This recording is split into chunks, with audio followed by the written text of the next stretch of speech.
who is Zillow and where do they come from? Really, they started, and I want to say roughly, I remember when this launched in the mortgage industry, roughly around 03, 04, and they were pretty much just an evaluation website. You went on there, it gave you this value. You punch in your address, and it'll tell you what it's worth. But we all knew right out of the gate that was skewed info.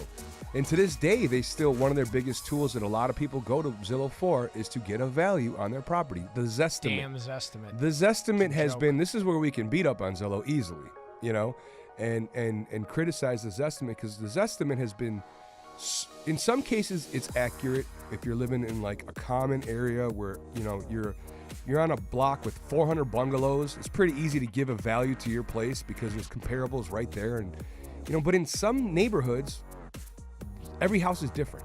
Yeah. Square footage is different. When was it sold?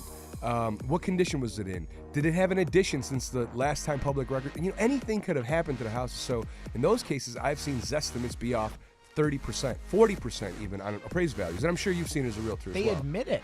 If you read the fine print, they admit that they're pretty far off on their estimates. So I get that all the time. I'm sure Karla does too. Well, Zillow said my house is this much. I'm like, Zillow didn't come take a look at your damn house. So they don't know what your home's worth. Yeah. And I think you hit a couple things. It's one of those things where, yes, technology, Zillow kind of led the march to this whole tech thing in real estate, and there's a lot of people playing now in that and Redfin is right there with them, you know. But that, like, those guys for a whole other, probably for a whole other show. We could spend a couple hours on them, and they're a controversy now too. And hey, listen, whether you like them, you hate them, you're indifferent to them, both of them are around to stay. They're billion-dollar companies. They're not going anywhere. Zillow now owns Trulia. Neither one of them are going anywhere. So you have to elevate your game in so many different ways to compete with them.